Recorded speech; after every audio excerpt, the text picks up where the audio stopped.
आहेत, म्हणून रमाकांत देवळेकरला किंमत आहे. म्हणून संघटना वाढली पाहिजे, व्यक्ती वाढली नाही पाहिजे. संघटनेबरोबर ती व्यक्ती वाढणारच. त्यांनी काम केलं तर त्याच्या कर्तृत्वाने तो मोठा होणारच आहे, कार्यकर्त्यांच्या जीवावर तो मोठा होणारच आहे. परंतु माझा कार्यकर्ता पण मोठा झाला पाहिजे, तरच संघटना वाढेल. आणि तुम्ही सगळे जुने 30-40 वर्ष काम केलेले, तुम्हाला मी शिवसेनेची व्याख्या काय समजवणार? तुम्हाला शिवसेनेची पूर्ण व्याख्या माहिती आहे, शिवसेनेचं कार्य तुम्हाला माहिती आहे.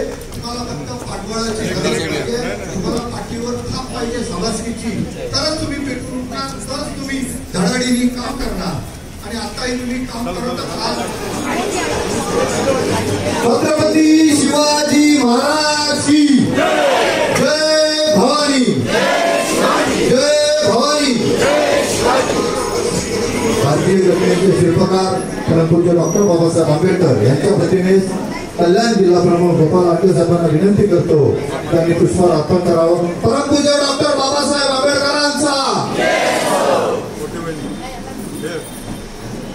महिला जिल्हा संघटक विजयाताई पोटे यांना विनंती करतो की आपण उपनेते शिवसेना उपनेते अल्ताफभाई शेख यांना विनंती करतो की बाळासाहेबांच्या वतीने पुष्पहार अर्पण करावा. अमर रहे बाळासाहेब.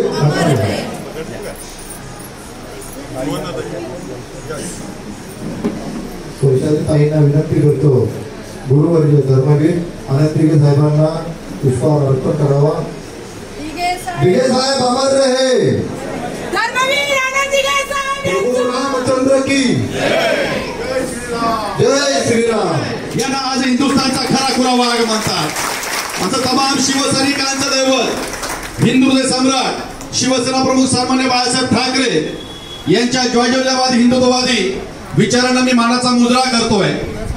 ज्यांची नुसती तस्वीर पाहिली की धमन्यातलं रक्त सळसळतं, ज्यांचं नुसतं दर्शन घेतलं अंगातलं रक्त सळसळतं, आणि ज्यांच्या नावाचा नुसता आपण जरी उच्चार केला तर विरोधकांच्या छाताडावर उभं राहून या कल्याण महापालिकेवर भगवा फडकवण्याची ताकद आपल्यामध्ये निर्माण होते. ते धर्मवीर आनंद दिघे साहेब यांच्याही पवित्र स्मृतीस मी विनम्र अभिवादन करतोय.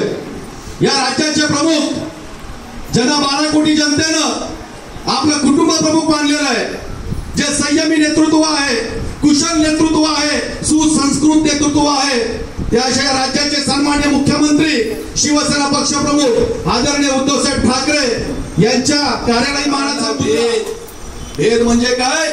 हिंदू आणि मुस्लिम यांच्यामध्ये दंगली लावायच्या. भेद म्हणजे काय? सांबार आणि महार यांच्यामध्ये दंगली लावायच्या. भेद म्हणजे काय? एससी आणि ओबीसी यांच्यामध्ये दंगली लावायच्या. आणि कुठंतरी या महाराष्ट्राला कलुषित करायचं, महाराष्ट्राला बदनाम करायचं, आणि मग यांच्या मनामध्ये असलेली राष्ट्रपती राजवट या महाराष्ट्रावर लावायची.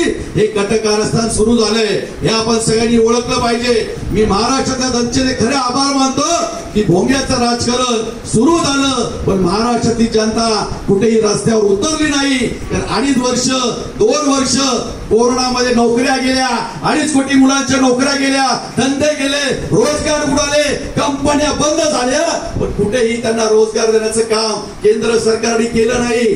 गाडी डालो पकोडे तलो असा देशाचा गृहमंत्री सांगतो.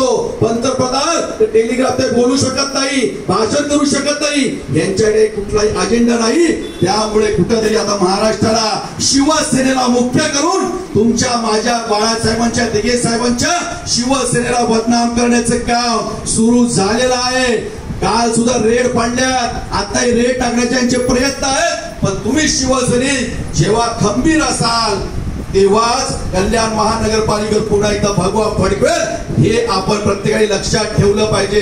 जसं देवळेकर साहेबांनी सांगितलं, हेवे दावे मतभेद असू द्या, पण मनभेद आपल्यामध्ये ठेवू नका.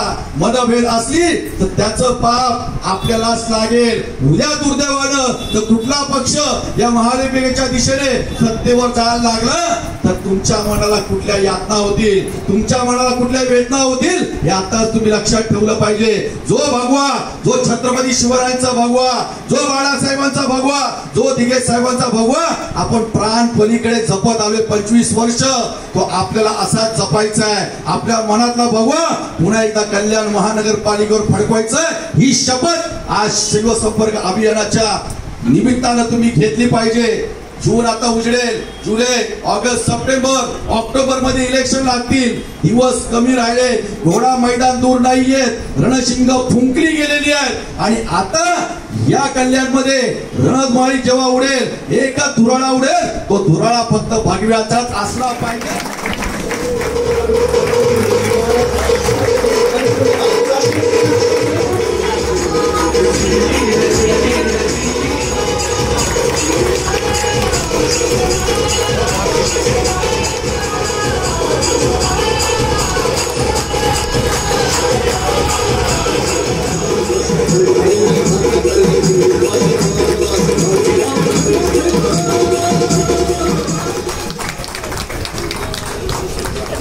तरुणाबद्दल आणि तरुणाईबद्दल तुम्हाला एक उदाहरण मला द्यायचं आहे.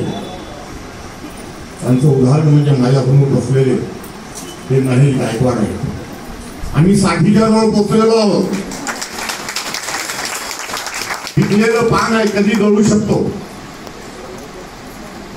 60 झाले म्हणजे फार झाले यावेळेस.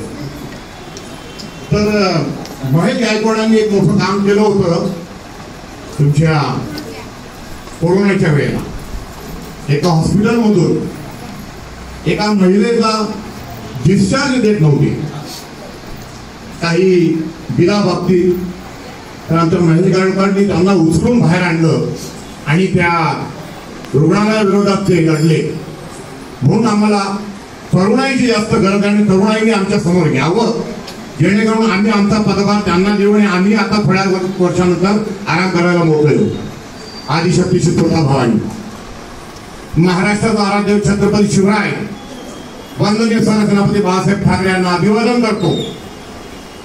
आणि आज व्यासपीठावर विराजमान आमचे लाडके खासदार हेमंत पाटील साहेब, ज्यांना गुरुवर्य म्हणून मी संबोधतो, ते म्हणजे माझे गुरुवर्य गोपाळजी लांडगे साहेब, बाळाजी केणेकर साहेब, सन्माननीय व्यासपीठ सगळ्यांचं नाव घेत नाही मी. मला आठवतं 1990चा तो दिवस, ज्या दिवशी शाकीरभाई नावाच्या व्यक्तीने, जे आमचे चुलते होते, अंबरनाथ मतदारसंघ जेव्हा हा सुद्धा भाग त्या मतदारसंघात होता आणि ते निवडून आले. ते विधानसभेत आमदारकीची शपथ घेताना त्यांनी एक शपथ घेतली होती. त्यावेळेला या 4 वेळी ते बोलले होते, ज्याच्या प्रेताच्या पायघड्यावरनं स्वतंत्र लक्ष्मी आमच्या अंगणात आली, ज्यांच्या प्रेताच्या पायघड्यावरनं स्वतंत्र लक्ष्मी आमच्या अंगणात आली, त्या सर्व ज्ञात अज्ञात हुतात्म्यांना स्मरून. त्या मेल्या आईचे रक्त गेलेले कसे आहेत आपण शिवसैनिक. प्रत्येक वाक्याला आणि प्रत्येक भाषेला तुमच्यावर टाळ्या हवे. आम्ही शिवसैनिक असे नाही.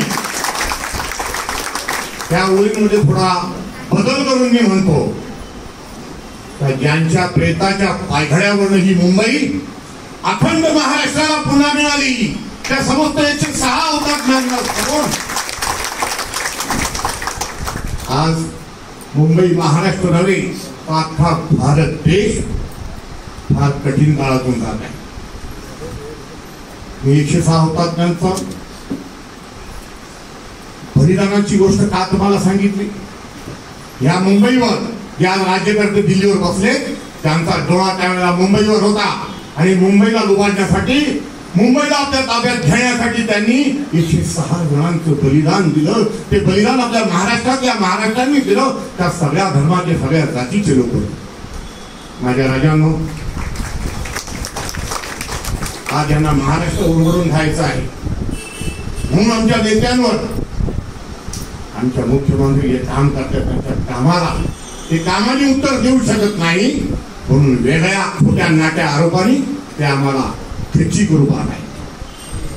या सगळ्यांना त्यांचं उत्तर देण्यासाठी मी मुद्दामून पुन्हा सांगतो, त्या तरुणांनी शिवसेनेवर यावं आणि तरुणांना या सगळ्या आमच्यासारख्या म्हाताऱ्यांनी त्यांना आपल्याजवळ ओढण्यासाठी प्रयत्नशील असावं, जेणेकरून देशाची ताकद म्हणजे खरी तरुण आहे.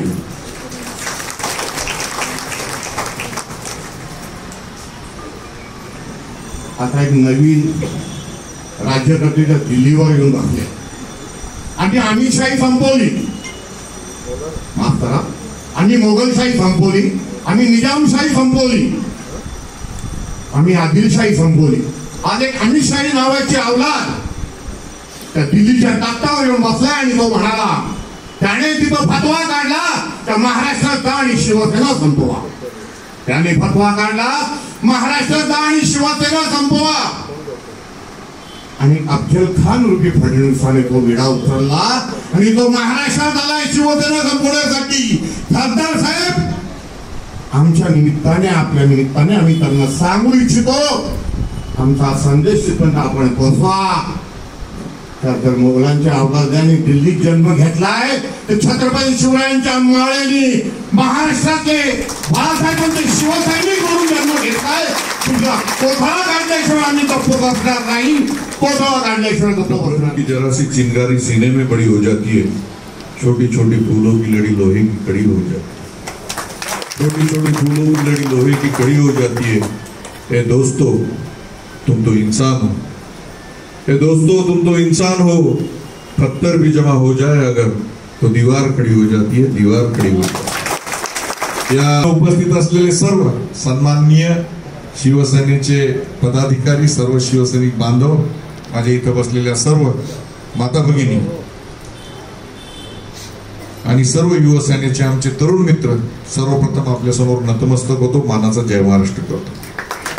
खरं म्हणजे की ठाणे, कल्याण आणि ही सगळी भूमी कैलासवासी धर्मवीर आनंद दिघे साहेब, कैलासवासी शाबीरभाई शेख, आता माननीय आपल्या जिल्ह्याचे पालकमंत्री एकनाथजी शिंदे साहेब, अशा एका कर्तृत्ववान धर्मवीरांनी नांगरलेली ही भूमी आहे आणि त्याच्यामध्ये आलेलं हे सगळं कसदार पीक आहे. तेव्हा माझ्यासारख्या एका मराठवाड्यातल्या कार्यकर्त्याने येऊन मार्गदर्शन करावं, सांगावं, शिकवावं असं खूप काही नाहीये. कारण ही जातीवंत शिवसैनिक आहे आणि इथून शिवसेना सुरू झाली, मुंबईतनं सुरू झाली, ठाणे, कल्याण आणि त्याच्यानंतर आमच्याकडे आली.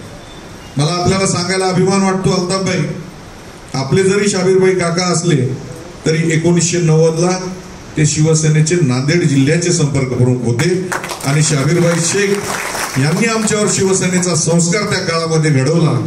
म्हणून एक गल्लीतला शाखा प्रमुख तर दिल्लीतला खासदार, हा प्रवास केवळ शिवसेनेमुळे आणि शिवसेनेमुळे, शिवसेना प्रमुखांमुळे झालेला हा प्रवास आहे. पण आज आपण बघताय की या महाराष्ट्रामध्ये काय चाललेलं आहे, वृत्तवाहिन्यांवर काय चाललंय, वृत्तपत्रांमधून काय चाललेलं आहे. कालच आपण बघितलं चंद्रकांत पाटील साहेब या चंपाताई तर सुप्रिया सुळेंना बोलता बोलता जीभ घसरली. महाराष्ट्राचा भाजपचा अध्यक्षाची जीभ घसरली. आमच्याकडं ही भूमी कल्याणची भूमी आहे. या कल्याणच्या भूमीला एक इतिहास आहे. ज्या छत्रपती शिवरायांचा वारसा आम्ही सांगतो, त्या छत्रपती शिवरायांची कहाणी आम्ही सांगतो 400 वर्षानंतर अभिमानाने. त्या काळामध्ये शत्रुपक्षाची जर लूट केली, दागिने, सोनं, नाणं, याच्याबरोबर स्त्रियांची लूट व्हायची. सगळ्यांना म्हणजे महाराष्ट्रात जन्माला आलेल्या सगळ्या छोट्या बालकांपासून वृद्धांना सांगितलं जाते कल्याणच्या सुभेदाराच्या सुनेची गोष्ट. त्या छत्रपती शिवरायांनी सांगितलं की जी सुभेदाराची सून आणली होती तिला साडी चोळी घाला, तिला सन्मान करा आणि जे काही वाक्य आपल्याला सगळ्याला अशीच सुंदर आमची आई असती तर सुंदर झाले असते छत्रपती, अशा पद्धतीचं वाक्य सगळीकडे फेमस आहे. त्या कल्याणमध्ये बोलत असताना ती आठवण येते की एका महिलेबद्दल कसं बोललं पाहिजे, कसं वागवलं पाहिजे, ते छत्रपती शिवरायांनी आम्हाला शिकवलं आणि ते तो संस्कार घेऊन शिवसेना काम करते, शिवसैनिक काम करतात. आणि ते करत असताना एका अध्यक्षाने सांगितलं की तुम्ही भांडी घासा, तुम्ही स्वयंपाक करा, घरात जाऊन बसा. जी महिला आज देशाचं नेतृत्व करते, देशामध्ये सभागृहामध्ये सर्वसामान्यांचे प्रश्न मांडते, त्यांचे प्रश्न मांडत असताना एक अध्यक्ष जर असा म्हणतो तर ही अतिशय शर्मेची आणि निषेधाची गोष्ट आहे बांधवांनो. कुठल्या प्रकारचं कल्चर आपण या महाराष्ट्राला देतो, कुठल्या प्रकारची संस्कृती आपण या महाराष्ट्राला देतो, हे कुठेतरी आपण आता शिकण्याची आणि सांगण्याची गरज निर्माण झाली. सांगायला लागलेत की आता शिवसेनेने हिंदुत्व सोडून दिलं, शिवसेनेला हिंदुत्व शिकवायला लागलेले ते लोक. शिवसेनेला कोणी हिंदुत्व शिकवायची गरज नाही. आज जे अल्ताफ शेख बसलेले आहेत त्यांचे काका शाबीरभाई शेख, शिवसेनेने कधी जातीवाद बघितला नाही. आम्हाला माहिती आहे की शिवसेनेचं जेव्हा सरकार आलं तेव्हा पहिल्यांदा शाबीरभाई शेख यांचा कामगार मंत्री म्हणून शिवसेनेनं मंत्रिमंडळाचा शपथविधी घेतला. शाबीरभाई आमच्याकडे यायचे, गीतेचा 15वा अध्याय 16वा अध्याय घडघडा तुम्हाला सांगतो मनाचे श्लोक म्हणून दाखवायचे. हा संस्कार शिवसेनेचा संस्कार आहे. हा संस्कार जातीमध्ये भेद पाडण्याचा संस्कार शिवसेना प्रमुखांनी दिला नाही. दुर्दैवानं आज त्या शिवसेनेवर मोठ्या प्रमाणामध्ये आघात करण्याचं काम चालू झालंय. हिंदुत्व आम्हाला शिकवण्याचं काम चालू झालंय. आपल्याला रथयात्रा आठवत असेल अडवाणींची. अडवाणींनी देशभर रथयात्रा काढली कारण यांना सत्तेमध्ये यायचं होतं राम मंदिराचं राजकारण करून. आणि ही रथयात्रा काढल्यानंतर जेव्हा बाबरी मस्जिद पाडण्यात आली तर त्यावेळेस साध्वी उमा भारती, ऋतुंबरा आणि या सगळ्या लोकांना तिथं अटक व्हायला लागली. त्यांनी स्टेटमेंट दिलं की आमचा काही संबंध नाही. जे मस्जिद पाडणारे लोक होते हे मराठी बोलत होते आणि ते सगळे शिवसैनिक होते. त्यावेळेस देशातला एकच वाघ उठला आणि त्यांनी सांगितलं की होय, ते मस्जिद पाडणारे शिवसैनिक होते आणि त्या शिवसैनिकांचा मला अभिमान आहे. त्यावेळेस आपले दिल्लीचे शिवसेनेचे प्रमुख असलेले ते अटक झाले, अनेक सगळे आपले तरुण अटक झाले. तर हे सांगणारी माणसं त्यावेळेस अभिमानाने एकमेव म्हणजे जे केलं, जे पोटात ते ओठात आणि कधी मुकरणार नाही असा एक वचनी नेता जो होऊन गेला तो हिंदू हृदय सम्राट बाळासाहेब ठाकरे होऊन गेला पाहिजे. आणि म्हणून बाळासाहेब ठाकरे होते म्हणून आज ही मुंबई वाचली, हा प्रदेश वाचला. आज या प्रदेशाचं महत्व कमी करण्याचं काम चालू केलेलं आहे या लोकांनी. आज मुंबई जी महाराष्ट्राला मिळाली ती काही सहज मिळाली नाही. 106 हुतात्म्यांनी त्यांच्या प्राणाचं बलिदान दिलेलं आहे. आज या मुंबईचं महत्व कमी करायला लागलेलं आहे. आज आपल्या देशाची जी प्रमुख अर्थव्यवस्था जिथून चालतंय ती RBI, त्या RBIचं रिझर्व्ह बँक ऑफ इंडियाचं मुख्यालय हे मुंबईमध्ये. देशाच्या राजधानीत नाही. मुंबई जरी महाराष्ट्राची राजधानी असली तरी देशाची आर्थिक राजधानी ही मुंबई बांधवांनो. जिथं 48-45% तुम्हाला सांगतो GST असेल, इन्कम टॅक्स असेल, हा पैसा पूर्ण देशाला या मुंबईमधनं आणि या टापूमधनं जातो. तेव्हा देश चालतो बांधवांनो. तेव्हा या टापूचं महत्व करायचं, कमी करायचं, या मुंबईचं महत्व कमी करायचं, हे षडयंत्र चालू झालेलं आहे बांधवांनो. ही RBI सारखी एवढी मोठी संस्था हे हलवण्याचं कारस्थान चालू झालं. एअर इंडिया सारखा एवढं मोठं आपण याच्यामध्ये नरिमन पॉइंटला बघितलं असेल, एवढं मोठं भव्य दिव्य ऑफिस विकून टाकलं एअर इंडियाचं ऑफिस. इथलं मुख्य ऑफिस दिल्लीला आलं. सेबी सारखी संस्था आज शेअर बाजार, बॉम्बे स्टॉक एक्सचेंज, आपण बॉम्बे स्टॉक एक्सचेंज बद्दल आपण जाणू ना. आपल्या जेवढ्या महाराष्ट्राचं एका वर्षाचं बजेट असतं, एका वर्षाचं बजेट 3.5 लाख कोटी आहे महाराष्ट्राचं. त्या 3.5 लाख कोटीमध्ये सगळ्यांच्या पगारी होतात. जो काही विकास होतो तो सगळा त्या 3.5 लाख कोटीमधून होतो. तर असं 2 वर्षाचं महाराष्ट्राचं जेवढं बजेट आहे तेवढी उलाढाल शेअर बाजारामध्ये एका दिवसात होते. 7 लाख कोटीची उलाढाल शेअर बाजारात होते.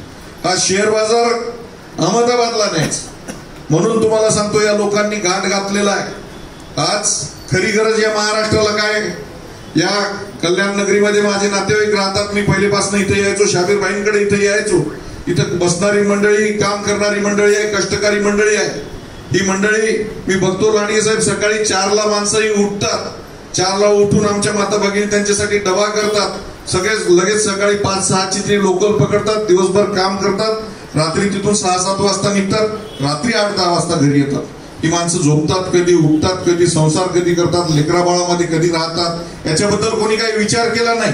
परंतु खरी गरज जी आहे ही लोकलनं जाणाऱ्या इथल्या आमच्या माणसाला गरज आहे. त्याला बुलेट ट्रेन पाहिजे मुंबईला जाण्यासाठी. तर इथून बुलेट ट्रेन केली नाही त्यांनी, बुलेट ट्रेन केली मुंबई ते अहमदाबाद. का? तर मुंबईचा पैसा अहमदाबादला हलवायचा आहे बांधवांनो. म्हणून खऱ्या अर्थानं आपल्याला जागा होण्याची गरज आहे. आणि म्हणून आज हे शिवसंपर्क अभियान आपण हातात घेतलेलं आहे. आज काही कुठल्या निवडणुका नाहीत, महानगरपालिका नाहीत, जिल्हा परिषद कुठल्याही निवडणुका नाहीत. पण शिवसेनेचं जे ब्रीद आहे ते 80% समाजकारण आणि 20% राजकारण.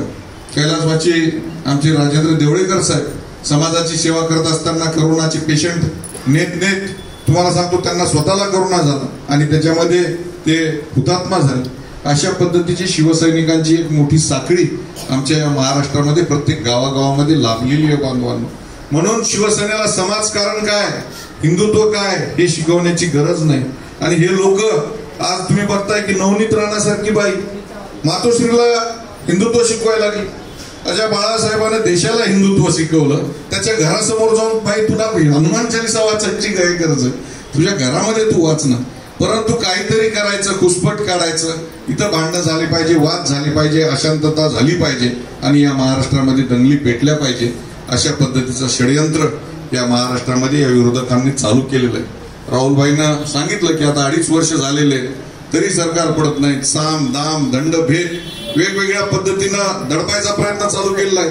शिवसेनेचे जे मंत्री आहेत प्रत्येक मंत्र्यावर काहीतरी आरोप करायचा, त्यांनी इथं पैसे खाल्ले, इथं रिसॉर्ट उघडलं. माणसं असले कुठेतरी धंदा करणार, काहीतरी उघडणार, परंतु त्या प्रत्येकाच्या व्यापाराकडे व्यवहाराकडे शंकेनं बघायचं आणि त्यांच्यावरती ईडीच्या रेड करायच्या. अशा पद्धतीचं षडयंत्र इथं चालू केलेलं आहे. परंतु हा महाराष्ट्राला एक संस्कृती आहे, महाराष्ट्राला एक स्वाभिमान आहे. आपल्याला आठवण असेल की औरंगजेब 5 लाखाचं सैन्य घेऊन या महाराष्ट्रामध्ये आला. छत्रपती संभाजी महाराजांची हत्या करण्यात आली. राज्य करायला कोणी राहिलं नाही, राजाराम जिंजीला गेले आणि अशा वेळेस सरदार ताराराणी आमची पेटून उठली आणि 25 वर्ष औरंगजेबाला झुंज दिली. 25 वर्षानंतर त्याच औरंगजेबाला जर गाडलं असेल तर इथल्या मराठ्यांनी गाडलेलं आहे. तेव्हा दिल्लीवाल्यांनो या महाराष्ट्राशी आपण पेटू नका. जे महाराष्ट्राशी लढलेले आहेत त्यांना इथं गाडण्याचं काम हा आमचा इतिहास आहे. तेव्हा आज आपल्याला सर्व शिवसैनिकांना एक जागृत करण्यासाठी, एक चेतना देण्यासाठी म्हणून हे शिवसंपर्क अभियान चालू झालेलं आहे बांधवांनो. वेगवेगळ्या पद्धतीनं वेगवेगळ्या माध्यमातून आपल्यावर आघात करण्यात येत आहे, आपल्याबद्दल खोटं नाटक पसरवण्यात येत आहे आणि कुठंतरी असं वाटायला लागलं की खरंच हिंदुत्व विसरले का. हिंदुत्व हा शिवसेनेचा आत्मा आहे. शिवसेनेचा हा आत्मा शिवसेनेनं कधी सोडलेला नाही. उद्धव साहेबांना वारंवार त्याचा उल्लेख केलेला आहे.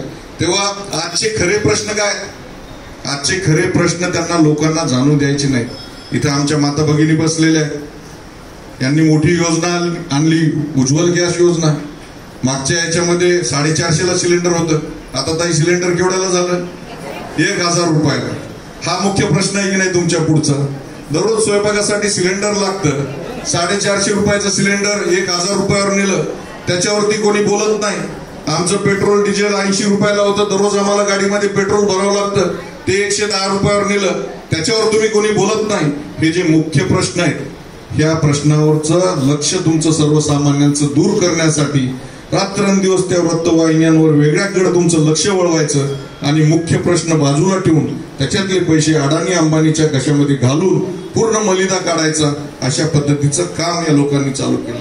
अडाणी सारखा उद्योगपती आज 28 बंदर पोर्ट मोठे अडाणींना देऊन टाकले. आपण बघतो की एखादा माणूस जर व्यापार करायला लागला 2 पिढ्या 3 पिढ्या झाल्या तर तो कुठेतरी करोडपती होतो. अशी काय घटना घडली हो 10 वर्षामध्ये की हे आशिया खंडातले सगळ्यात श्रीमंत झाले. मुंबईचं एअरपोर्ट त्यांना देऊन टाकलं.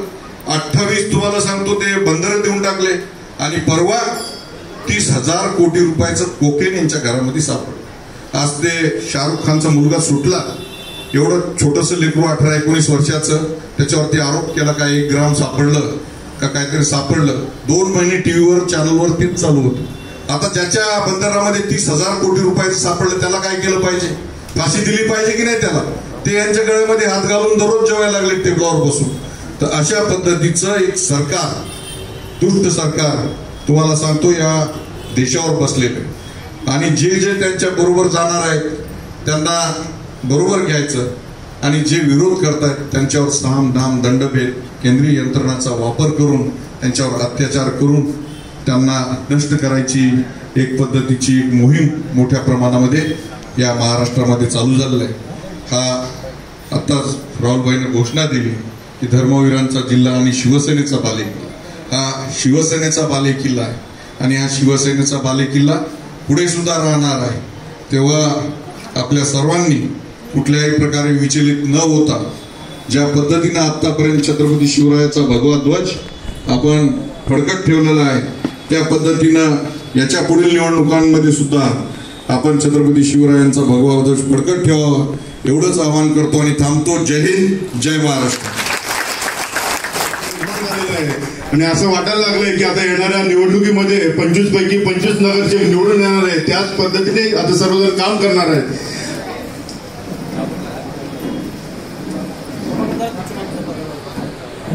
हा कार्यक्रम संपला असं घोषित करतो. सर्वप्रथम जी पाहुणी मंडळी आहे ती इथून जातील, नंतर पदाधिकाऱ्यांनी जायचं.